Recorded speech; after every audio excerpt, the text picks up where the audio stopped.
આ જુઓ, સાઇઝમાં સ્મોલ છે પણ કામ રિયલ મશીન જેવું કરે છે. પહેલી નજરે એમ લાગે કે આ ટોય હશે, પણ આ ટોય નથી. આ એક વર્કિંગ મિનિએચર મોડલ છે. અને આવા એક બે નહીં, મુકેશભાઈ અત્યાર સુધીમાં 200 થી પણ વધારે મિનિએચર મોડલ્સ બનાવ્યા છે. અને અત્યારે તેઓ બનાવી રહ્યા છે મિની છકડો રિક્ષા, જેનું લગભગ 40% વર્ક કમ્પ્લીટ થઈ ગયું છે. પણ સવાલ એ છે કે આટલા નાના મશીન્સ બનાવે છે કેવી રીતે? એ જ જાણવા માટે આજે હું આવ્યો છું રાજકોટના મિનિએચર મેન મુકેશભાઈને મળવા.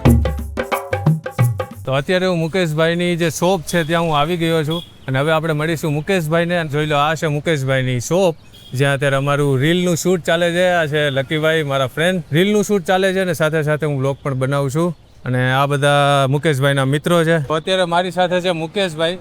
મુકેશભાઈના ઇન્ટરવ્યૂ જે છે દૂરદર્શનમાં, બીબીસીમાં, એવા ઘણા બધા અલગ અલગ ચેનલ્સમાં, મોટી મોટી ચેનલ્સમાં આવી ગયા છે. અને મેં એમનું જે વર્ક છે, એમના જે મિનિએચર મોડલ્સ છે, એ બધા મેં ઓનલાઈન જ જોયા હતા, પણ રિયલમાં જોવાના જે મજા છે ને એ અલગ હોય છે.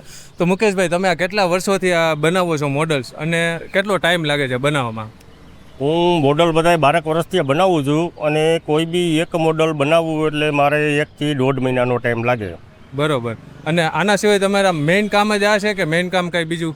મેઇન કામ છે મારે ટૂલ્સ બ્રેજિંગનું છે, લુહારી ભઠ્ઠી કામ કરું છું, અને 6 વાગ્યા પછીના આ બધા ખેલ છે સાંજે. કેવી રીતે એને સ્ટાર્ટ કરો છો? મતલબ ડ્રોઈંગ બનાવો છો પહેલાં કે કેવી રીતે કરો છો સ્ટાર્ટ?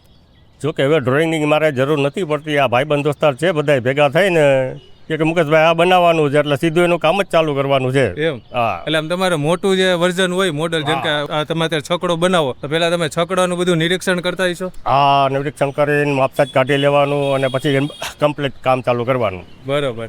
અને અત્યાર સુધી તમે 200 થી વધારે મોડલ્સ બનાવી નાખ્યા છે, તો એ બધામાંથી તમારું ફેવરિટ કયું છે? આ એક ટીપાઈ બનાવી છે ઘર માટે, બેસ્ટમાં બેસ્ટ છે, બધાને બતાડવાની છે આપણે. એમ?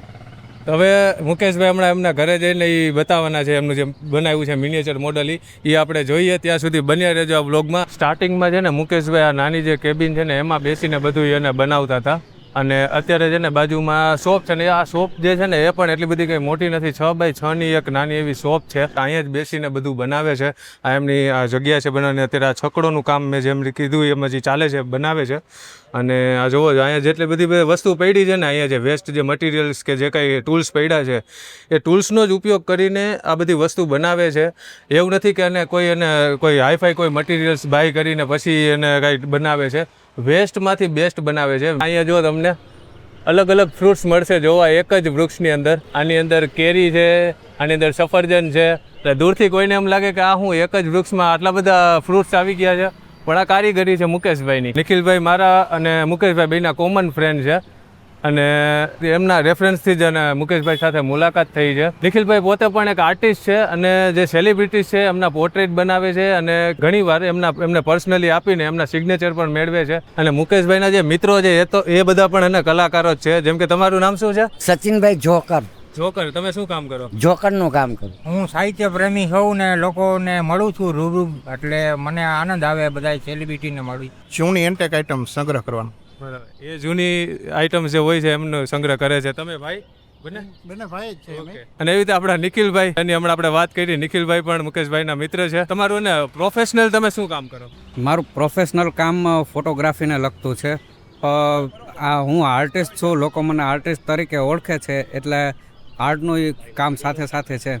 તો હવે આપણે મુકેશભાઈના જે મિનિએચર વર્લ્ડ છે એમાં આપણે એન્ટર કરીએ, અને એમના જે કાંઈ એમને બનાવ્યા છે મિનિએચર મોડલ, એ બધા આપણે જોઈએ. તો અત્યારે હવે મુકેશભાઈના ઘરે આવી ગયા છીએ. અહીંયા પણ ઘરે પણ ઘણા બધા મોડલ્સ છે, તો આપણે હવે એ જોઈશું. પણ એક જે એમનું ફેવરિટ છે, એમણે કીધું હતું કે મેં બનાવ્યું છે, મને સૌથી ગમે છે વધારે, એ પણ હું તમને બતાવીશ. એ હું લાસ્ટમાં બતાવીશ. એ પહેલાં આપણે બીજા પણ ઘણા બધા છે જોઈએ. જો આ બધા વર્કિંગ મોડલ્સ છે જે મુકેશભાઈએ બનાવ્યા છે. આપણે હમણાં એક પછી એક જોઈએ કે આ બધા વર્કિંગ છે પાછા, એમ એવું નથી કે ખાલી શોપીસ માટે છે. તો આવા ઘણા બધા મોડલ્સ એમને બનાવ્યા છે. અને મુકેશભાઈની સૌથી સારી વાત કઈ છે ખબર છે? આપણે કાંઈ પણ નાની એવી પણ ક્વેરી હોય ને તો આપણે તરત એને ગૂગલ કરી લેશું કે ચેટ જીપીટી કરી લેશું. પણ મુકેશભાઈ અત્યાર સુધીમાં એકદમ સાદો ફોન યુઝ કરે છે, કે એમાં ઇન્ટરનેટ આવતું જ નથી, અને પાછા 3 ધોરણ સુધી જ ભણેલા છે. ખૂબીની વાત એ છે કે આટલી આવડત હોવા છતાં મુકેશભાઈમાં કોઈ પણ જાતનું અભિમાન, આવડતનું કોઈ જાતનું અભિમાન નહીં, કે કોઈ પણ મહેમાન આવે એને ચા પીવડાવ્યા વગર જવા ન દે. જો ભાઈ, આ છે લકીભાઈ. એમને તમે સિનેમેટોગ્રાફર કહો, બિઝનેસમેન કહો, કે પછી નીતિનના ફ્રેન્ડ કહો, જે કહો યાદ છે, ઓલ ઇન વન છે. જ્યારે પણ મારું શૂટ કરવાનું હોય છે ને ત્યારે લક્કીભાઈ જ મારું શૂટ કરે છે. બાકી આમ રાજકોટ બ્લોગ્સમાં બધું શૂટ એડિટ હું જ કરું છું. પણ મારું શૂટ કોણ કરે? તો લક્કીભાઈ. અત્યારે તમને જેટલા પણ અહીંયા મોડલ્સ દેખાય છે એ બધા જ મુકેશભાઈ બનાવે છે ને હજી બધા નથી આવી ગયા. એમને તો 200થી વધારે બનાવ્યા છે. અને મારે મુકેશભાઈને હજી અમુક ક્વેશ્ચન્સ પૂછવા છે કે તમે સૌથી પહેલું મિનિએચર મોડલ કયું બનાવ્યું હતું? સૌથી પહેલાં બનાવ્યું હતું ટ્રેનનું મોડલ બનાવ્યું હતું રાજકોટ પોરબંદર લોકલ જે ઓલું પાછળ પીળું પડ્યું ને એ માયલું. એટલે એ તમને આઈડિયા કેવી રીતે આવ્યો સૌથી પહેલાં કે અને હાલો આપણે કંઈક મિનિએચર મોડલ બનાવીએ એમ? આઈડિયા તો અમારે એક કારીગરે લગાડ્યો હતો કે મુકેશભાઈ આવું આપણે એક નાનું મોડલ બનાવીએ અને બનાવ્યું અને સક્સેસફુલ થઈ ગયું તો માણસોને મજા આવી ગઈ. અને પછી આ તમે જ્યારે બનાવી નાખ્યા બધા મોડલ્સ બરાબર પછી એને તમે સેલ કરો છો કે કેવી રીતે કરો છો એનું? હા, અમુક પછી કોઈ ગ્રાહક હોય તો સેલી કરી દઉં છું અને નકર પછી ઘરે પડ્યા હોય બાળકો રમે. હવે સૌથી લાસ્ટમાં મેં તમને જે કીધું હતું કે મુકેશભાઈનું જે ફેવરિટ અત્યાર સુધીનું મિનિએચર મોડલ બનાવ્યું છે એ આ છે. સાઉન્ડ અને ટ્રેન ને બધું તમને એકદમ ઓરિજિનલ જ લાગશે. આવડું આ કયું સ્ટેશન છે મુકેશભાઈ? છે ધ્રાફા રેલવે સ્ટેશન છે. રાફા રેલવે સ્ટેશન છે. હવે આપણે છે ને મુકેશભાઈ આનો અવાજ તમે ચાલુ કરી દો. તમને અત્યારે સાઉન્ડ આનું સંભળાતું જ હશે. એકદમ રેલવે સ્ટેશનમાં જે એમ્બિયન્સ સાઉન્ડ હોય છે એક છે સેમ.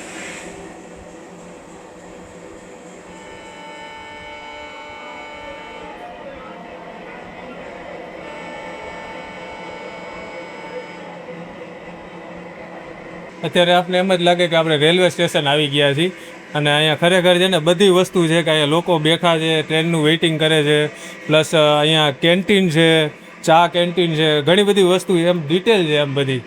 તમારે મુકેશભાઈ આ બનાવવામાં કેટલો ટાઈમ લાગ્યો?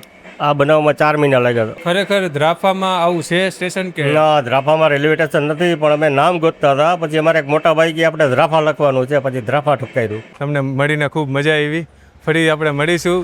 તમે કંઈક નવું કંઈક બનાવો ત્યારે ને તમારો જે છકડો જે આખો બની જાય ને ત્યારે ફરીથી આવશું અમે.